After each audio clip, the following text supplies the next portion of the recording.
নমস্কার and welcome back to say Bangla. সম্প্রতি আপনারা সকলেই খবরে শুনেছেন যে ডোনাল্ড ট্রাম্প আবারও বিশ্বের বড় বড় দেশের উপর ট্যারিফ ইম্পোজ করতে চলেছে। ভারত, চীন এবং ইউরোপ সবাইকে সে হুমকি দিচ্ছে। কিন্তু আমি যদি বলি এই সব কিছুই একটা বড় নাটক। এখানে ট্রাম্পের মূল লক্ষ্য হচ্ছে স্টক মার্কেটকে নিয়ন্ত্রণ করা এবং আমেরিকার জনগণের সামনে ট্রাম্প নিজেকে হিরো বানাতে চাইছে। আজকের এই ভিডিওতে আমি আপনাদেরকে বলবো যে ট্রাম্পের এই ট্যারিফ যুদ্ধের আসল সত্যটা কি এবং ভারত কী করতে চলেছে আমেরিকার সঙ্গে, এই সব কিছু আমি ডিসকাস করবো এই ভিডিওর মাধ্যমে। তাহলে চলুন শুরু করা যাক। প্রথমে আমরা বুঝে নিই যে ট্যারিফ কী। যদি আমি সহজ কথা বলি, ট্যারিফ হচ্ছে এক ধরনের কর যেটা একটি দেশ অন্য কোনো দেশের উপর আমদানি করা পণ্যের উপর আরোপ করে। ধরুন ভারত আমেরিকা থেকে গাড়ি আমদানি করেছে। যদি আমেরিকা বলে তুমি আমার গাড়ির উপর 25% ট্যারিফ দাও, তাহলে সেই গাড়ির দাম কিন্তু বেড়ে যাবে, যার ফলে আমাদের ক্রেতারা কম গাড়ি কিনবে। এর ফলে আমেরিকার ব্যবসা ক্ষতিগ্রস্ত হবে। এই ট্যারিফ যুদ্ধের মাধ্যমে দেশগুলো একে অপরের বিরুদ্ধে অর্থনৈতিক চাপ সৃষ্টি করার চেষ্টা করে। সম্প্রতি ডোনাল্ড ট্রাম্প বলছে যে তিনি ভারত, চীন এবং ইউরোপ সহ প্রায় 12টি দেশের উপর নতুন নতুন ট্যারিফ ইম্পোজ করবে। কিন্তু কেন করবে? এখানে ট্রাম্প বলছে যে সে আমেরিকার অর্থনীতিকে শক্তিশালী করবে।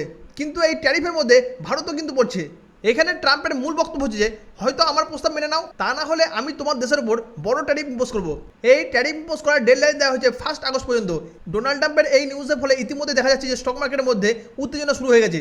কিন্তু হোয়াইট হাউসের একজন ইনসাইডারের মতে ট্রাম্পের এই ট্যারিফ যুদ্ধ একটা বড় ধরনের নাটক। কিন্তু কেন? এটা কীভাবে একটা নাটক হচ্ছে? দেখুন, এখানে এই ট্যারিফ যুদ্ধে প্রধান দুটি লক্ষ্য আছে। প্রথমত হচ্ছে স্টক মার্কেটকে ম্যানিপুলেশন করা। যেমন ট্রাম্প বলছে যে চীন যদি আমার কথা না মানে তাহলে চীনের উপর আমি 900,000% ট্যারিফ ইম্পোজ করে দেবো। ট্রাম্পের এই নিউজের ফলে কিন্তু স্টক মার্কেটের মধ্যে হঠাৎ করে উত্থান পতন দেখা যাচ্ছে। এখানে ট্রাম্পের দ্বিতীয় লক্ষ্য হচ্ছে যে জনগণের সামনে তার ইমেজ তৈরি করা।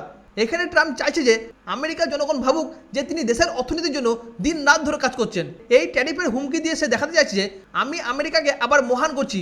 কিন্তু হোয়াইট হাউসের ইনসাইডাররা বলছে যে ট্রাম্প যে এই ডেডলাইনগুলো দিচ্ছে, এই ডেডলাইনগুলো কোনো ব্যাপারই না, এগুলো পরে সরিয়ে দেওয়া হবে এবং ট্রাম্প চাইবে যে আলোচনা করতে এবং আলোচনার মাধ্যমে এই বিষয়টাকে সলভ করতে।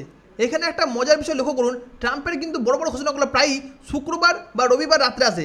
এর প্রধান কারণটা কি বলুন তো? এর কারণ হচ্ছে স্টক মার্কেট কিন্তু সোমবার থেকে শুক্রবার পর্যন্ত খোলা থাকে। আর ট্রাম্প যদি রবিবার বা শুক্রবার টুইট করে তাহলে দেখা যায় যে সোমবার সকালে যখন স্টক মার্কেট খোলে তখন বিনিয়োগকারীরা প্যানিক করে শেয়ারগুলো বিক্রি করতে শুরু করে। আর এই প্যানিকের সুযোগ নিয়ে নেয় ট্রাম্পের কাছের মানুষগুলো, যারা আগে থেকে জানে যে কী হতে চলেছে। এবার আমরা যদি ভারতের দৃষ্টিকোণ থেকে দেখি, ভারত এবং আমেরিকার বাণিজ্য সম্পর্ক খুবই গুরুত্বপূর্ণ। আমরা আমেরিকাকে প্রায় 35 থেকে 40 বিলিয়ন ডলারের পণ্য বেশি বিক্রি করি, যেটাকে বলা হয় ট্রেড সারপ্লাস। কিন্তু ট্রাম্পের এই হুমকির কারণে আমাদের স্টক মার্কেটের মধ্যে একটা অস্থিরতা তৈরি হচ্ছে। ধরুন ট্রাম্প হঠাৎ করে বলল ভারতীয় পণ্যের উপর আমি 50% ট্যারিফ লাগাবো। এর ফলে কিন্তু আমাদের স্টক মার্কেট ক্র্যাশ করতে পারে। ট্রাম্পের এই অ্যানাউন্সের পরে ভারতে কিন্তু চুপ বসে নেই। সম্প্রতি ভারত ঘোষণা করেছে যে আমেরিকা আমাদের অটোমোবাইল সেক্টর যেমন টাটা, মাহিন্দ্রার গাড়ির উপর 25% ট্যারিফ ইম্পোজ করেছে, তাহলে আমরাও কিন্তু আমেরিকার $700 মিলিয়ন ট্যারিফ ইম্পোজ করবো আমেরিকার পণ্যের উপর। ভারতের বাণিজ্য মন্ত্রী পরিষ্কার জানিয়েছে আমরা ট্রাম্পের ডেডলাইনের চাপে কিন্তু বাণিজ্য চুক্তি করবো না, আমরা আমাদের সত্ত্বে আলোচনা করব। এটা কিন্তু ভারতের তরফ থেকে একটা শক্তিশালী বার্তা। এখানে ভারত আমেরিকাকে বলতে চাইছে তুমি যদি আমাদের উপর ট্যারিফ লাগাও তাহলে কিন্তু আমরাও তোমাদের উপর ট্যারিফ লাগাবো। এছাড়া সম্প্রতি নিউজ আসছে যে ভারত এবং আমেরিকার মধ্যে একটা মিনি ট্রেড ডিল খুবই শীঘ্রই ফাইনাল হতে চলেছে। 7ই জুলাইয়ের মধ্যে এই চুক্তির বিশেষ কিছু আরও তথ্য পাওয়া যাবে। এই চুক্তিতে সম্ভবত 10% ট্যারিফের বিষয়ে আলোচনা করা হবে। কিন্তু এখন প্রশ্ন হচ্ছে যে এই ট্যারিফ যুদ্ধ সত্যি কি পুরোপুরি ফেক? দেখুন, হোয়াইট হাউসের ইনসাইডারের দাবি অনুসারে এগুলো যদি সত্যি হয় তাহলে কিন্তু ভারতের জন্য একটা ভালো খবর, কারণ এর মানে ট্রাম্পের ডেডলাইনগুলো কঠোর নয়। এর ফলে ট্রাম্পের যে ডেডলাইনগুলো দিচ্ছে সেগুলোকে আমরা বাড়াতে পারবো এবং আমরা দুই দেশের মধ্যে একটা আলোচনা করতে পারবো এবং ভারতকে কোনো ধরনের চাপের মুখে পড়তে হবে না। কিন্তু এর পেছনে একটা বড় সমস্যা আছে। ট্রাম্পের এই ফ্লিপ ফ্লপ নীতি একদিন সে চীনের উপর 1000% ট্যারিফ ইম্পোজ করে দিচ্ছে, আবার পরের দিনই সব কিছু ঠিকঠাক হয়ে আছে। এটা বিনিয়োগকারীদের জন্য একটা প্যানিকের সৃষ্টি করছে। এখানে অনেক ব্যক্তি যাদের জীবনের সঞ্চয় টাকা স্টক মার্কেটের মধ্যে বিনিয়োগ করে দেয় এবং হঠাৎ করে যদি পতন ঘটে তাহলে কিন্তু একটা বড় ক্ষতির মুখে পড়ে। আমেরিকার মধ্যে ট্রাম্পের এই ধরনের আচরণের জন্য ট্রাম্পের নামে একটা নতুন শব্দ তৈরি হয়েছে, যাকে বলা হচ্ছে ট্যাকো, অর্থাৎ ট্রাম্প অলওয়েজ চিকেন আউট। এটা দেখায় যে ট্রাম্প যে হুমকিগুলো দিচ্ছে শুধুমাত্র শো অফ করা। এছাড়াও কিন্তু আগে ট্রাম্পের উপর ইনসাইডার ট্রেডিংয়ের অভিযোগ উঠেছে। আজ থেকে 2 মাস আগে যখন সে এই ধরনের হুমকি দিয়েছিল তখনও কিন্তু বলা হচ্ছিল যে তিনি বা তার কাছের লোকেরা ট্রাম্পের এই টুইটের ফলে স্টক মার্কেটে যে পতন হচ্ছে খুব বড় একটা সুযোগ নিয়ে নিচ্ছে। তাহলে এই কথাটা কি সত্যি? এখানে আপনাদের কি মনে হয় কমেন্টে অবশ্যই লিখে জানান। এখন প্রশ্ন হচ্ছে যে ভারত তাহলে কী করতে চলেছে? এখানে ভারতের তরফ থেকে বলা হচ্ছে যে ট্রাম্পের চাপে ভারত কিন্তু কোনো রকমভাবেই মাথা নিচু করবে না। তাহলে এখানে আমাদের কী ধরনের কৌশল গ্রহণ করা উচিত?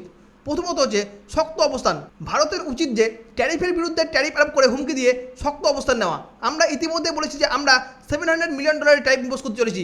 দ্বিতীয়ত হচ্ছে আলোচনা চালিয়ে যাওয়া। দেখুন, ট্রাম্পের ডেডলাইন ফেক হলেও আমরা একটা ভালো ট্রেড ডিলের জন্য আলোচনা চালিয়ে দিতে পারি। 3 নম্বর হচ্ছে অর্থনৈতিক বৈচিত্র্যকরণ। ভারতের উচিত যে আমেরিকার উপর নির্ভরতা কমিয়ে অন্য দেশের সঙ্গে বাণিজ্য বাড়ানো। এই ট্যারিফ যুদ্ধের মধ্যে ভারতের জন্য সবথেকে বড় সুবিধা হচ্ছে আমাদের শক্তিশালী অর্থনীতি এবং কৌশলগত অবস্থান। আমরা যদি ট্রাম্পের নাটকের পিছনে সত্যটা বুঝতে পারি, তাহলে কিন্তু আমরা ভালোভাবে এই পরিস্থিতিটাকে সামলাতে পারবো। তাহলে বন্ধুরা, ডোনাল্ড ট্রাম্পের ট্যারিফ যুদ্ধ কি সত্যি একটা নাটক?